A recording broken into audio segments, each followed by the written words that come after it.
Bom, pessoal, nós vamos falar aqui hoje sobre Play to Earn, de jogador a dono. É uma nova abordagem da área de games. Meu nome é Luiz Lemos, eu sou responsável sou embaixador da Redeira, que é um blockchain no Brasil, e sou também cofundador da Off-Chain Brasil, que é uma comunidade para a área de blockchain, ok? Essa comunidade, até falar um pouco sobre o termo blockchain, que em geral as pessoas não conhecem muito, aqui no Brasil ou no mundo ainda, é uma tecnologia muito nova. Nós criamos essa comunidade chamada Off-Chain Brasil, onde a gente reúne entusiastas do segmento, do setor de criptomoedas, criptoativos. Então a gente fala de tokens, são muitas palavras, termos e assuntos que as pessoas não estão familiarizadas. Então, por conta disso, essa comunidade veio para falar para as pessoas que estão fora da bolha, né? Costumamos em eventos fazer apresentações para pessoas que são sempre as mesmas. Elas estão sempre ali participando dos mesmos eventos. Então, eu convido vocês desde já a participar da comunidade, da Off-Chain, ok? Para ajudar a gente aí a divulgar esse tema. Bom,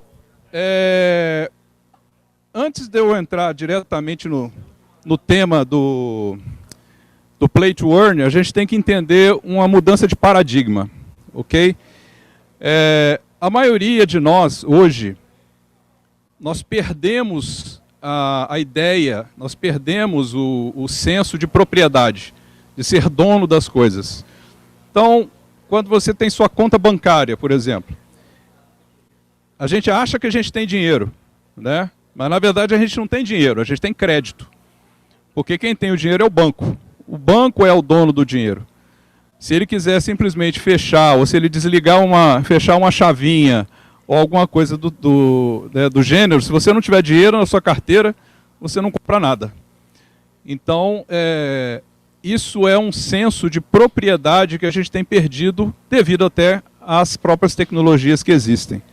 Isso acontece com o nosso e-mail, acontece com nossas fotos, acontece com nossa comunicação. Se o WhatsApp hoje em dia parar de funcionar, a gente não consegue conversar com ninguém.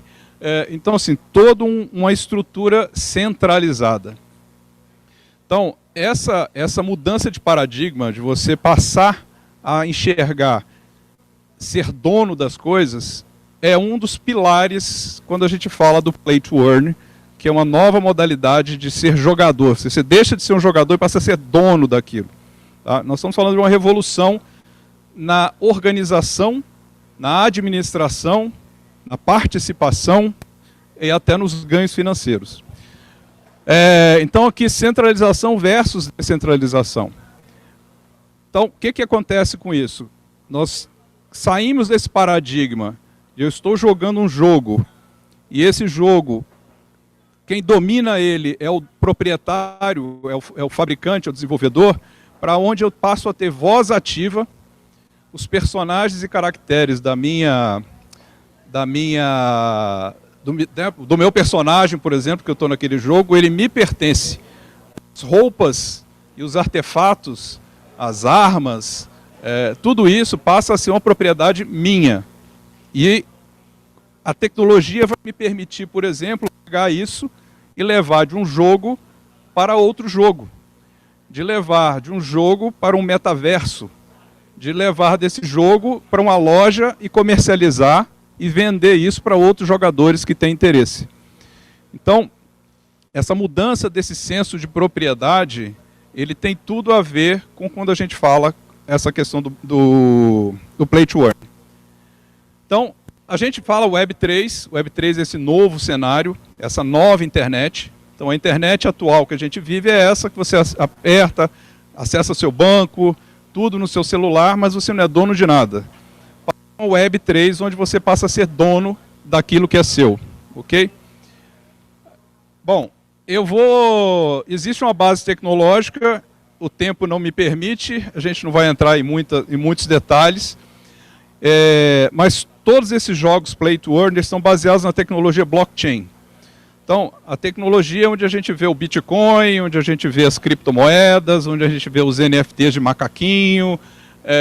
Então, essa arquitetura, essa nova infraestrutura da nova internet, ela possibilita muitas coisas, dentre elas, essa nova modalidade de jogos. Okay? E aqui a gente tem dois conceitos, que é o NFT. Eu botei criptomoedas para não confundir. Mas é um token não fungível, um token fungível, que equivale a dinheiro, vamos dizer assim.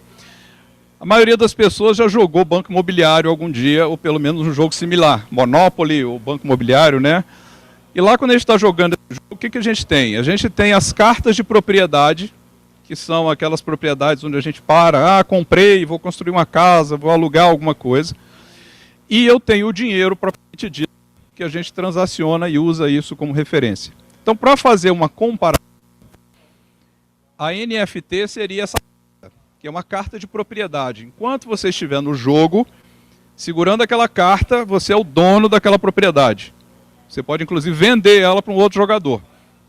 Guardem esse conceito, que é o caso da NFT. Então, a NFT não é só aquela figurinha de macaquinho que a gente, né, compra com um artista, alguma coisa. Nós estamos falando de um instrumento que pode ser usado como uma certidão de nascimento, pode ser usado documento de um carro, pode ser usado uma carta de um jogo, pode ser usado para um personagem de um jogo, de uma ferramenta de um jogo.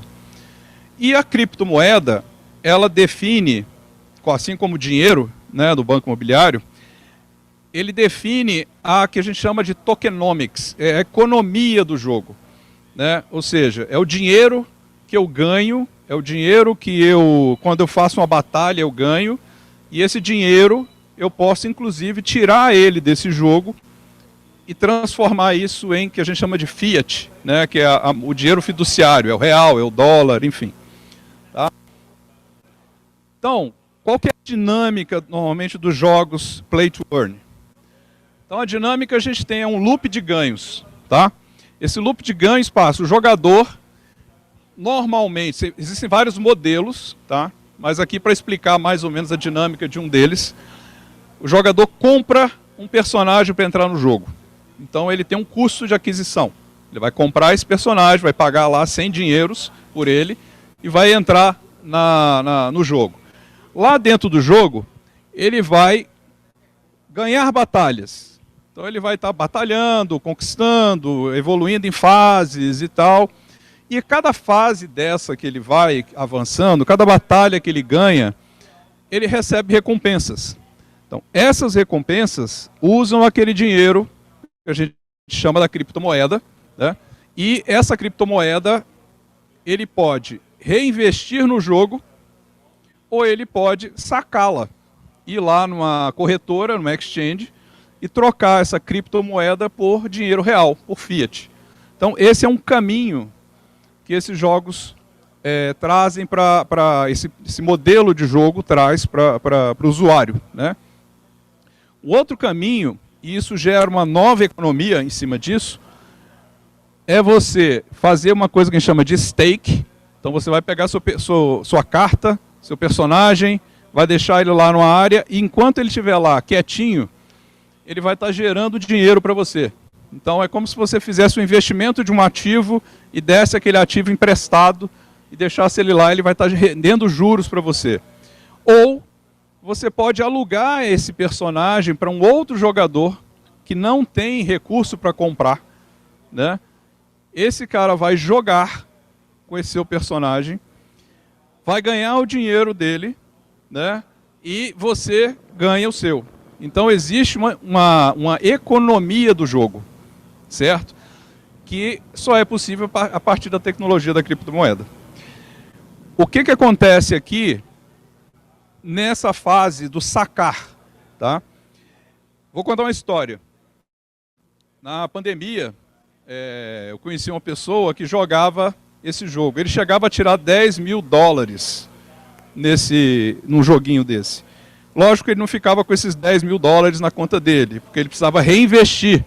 Então ele estava aqui reinvestindo para poder fazer novos personagens, comprar novas ferramentas, ficar mais forte e entrar nesse loop de ganhos. mas ele sobreviveu durante a pandemia com o dinheiro do jogo. Então, assim, isso é real, isso não é uma ficção. Ele parou de jogar essa pessoa porque ele estava com burnout, porque ele não conseguia parar de jogar. Aí são outros efeitos e consequências dos jogos, porque ele estava ali sempre trabalhando, como se ele fosse um motorista de Uber e trabalhasse 24 horas por dia. Ele não aguenta, né? Mas quanto mais ele trabalhava, mais ele ganhava.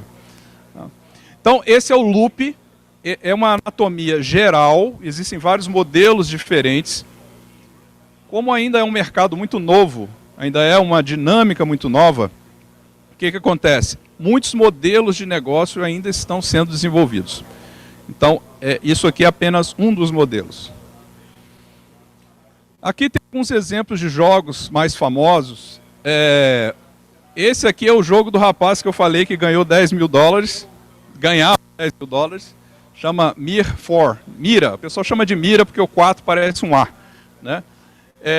O que eu trouxe aqui? Isso aqui é um aplicativo onde você vê a cotação do token. Então esse token ele tem uma cotação de mercado, ele tem um valor, essa criptomoeda ela tem um valor de mercado, e esse valor de mercado você pode transacionar com outros jogadores, vender o token para outros jogadores e transformar isso em dólares, por exemplo, ou em reais.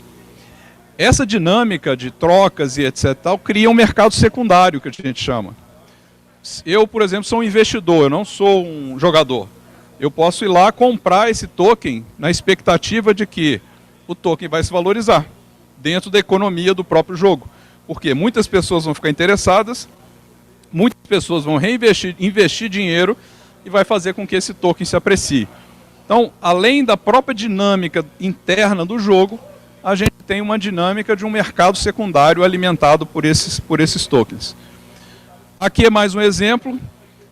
Esse aqui roda na rede Hedera, o blockchain da Hedera, e ele também tem sua moeda, ele também tem a sua cotação.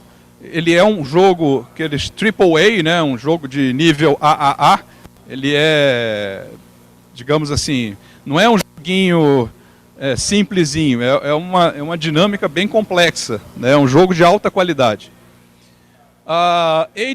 Age of Infinity, esse aqui foi muito famoso, também alguns anos atrás, hoje ainda é famoso. Aqui eu trouxe uns exemplos, por um personagem custa 4 mil dólares. Né? Então o cara, para começar a jogar, ele vai pagar 4 mil dólares para entrar nesse jogo. Ah, tem mais baratos? Tem, mas não vai ter o mesmo poder. Então isso aqui gera uma economia, gera um mercado, tanto daquela NFT que você possui, lembra da NFT lá atrás? Esse personagem aqui, ele é um NFT.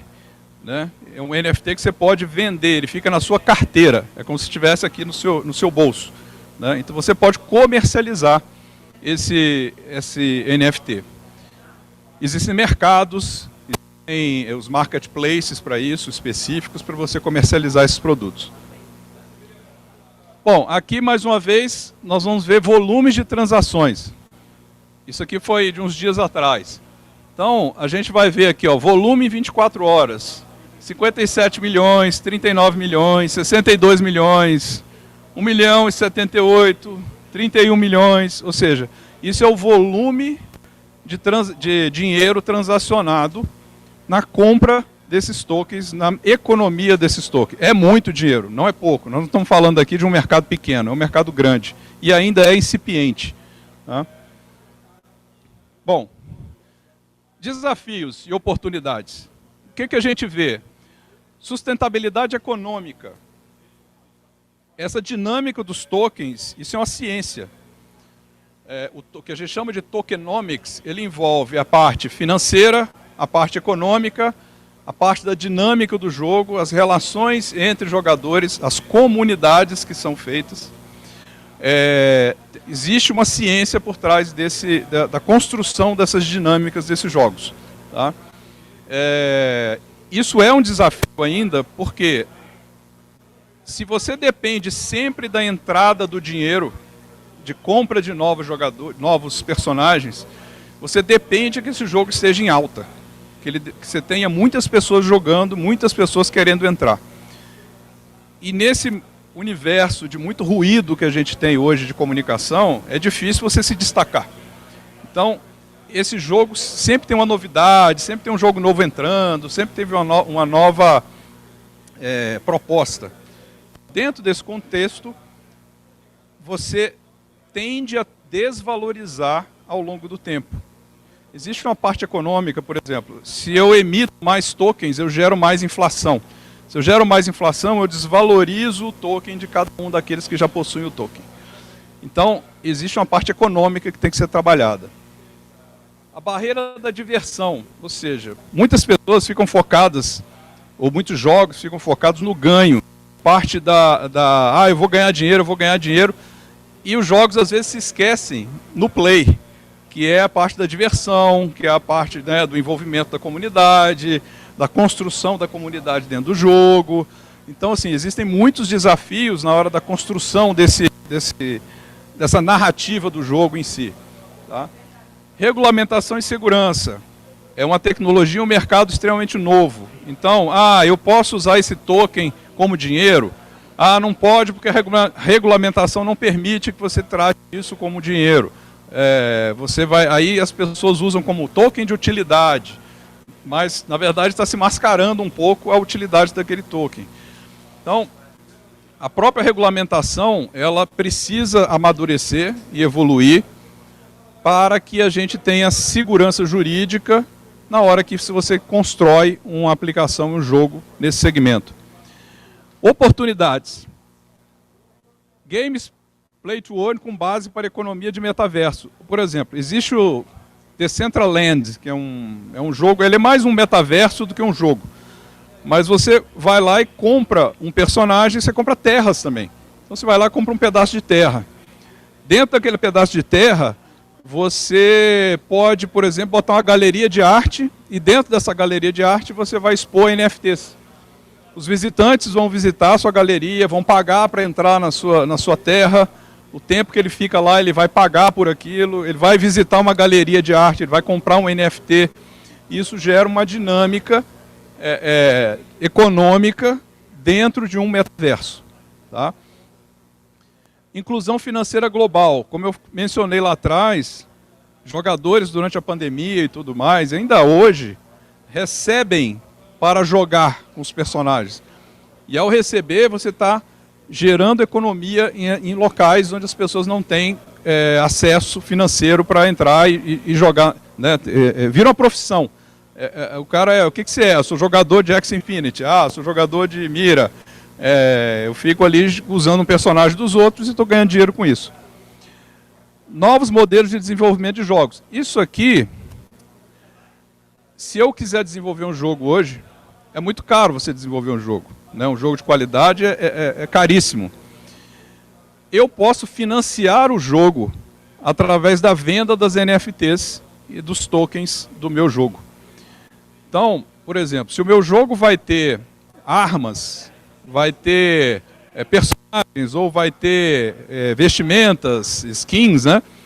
O que eu posso fazer? Eu posso vender previamente essas NFTs e falar assim, estou vendendo a um preço mais camarada, né? Para quê? Para que eu receba esse dinheiro e possa desenvolver o jogo a partir daí. Então, é uma forma de crowdfunding, vamos chamar assim, só que é um crowdfunding que deixa o comprador com um documento de que ele é dono de parte daquele jogo.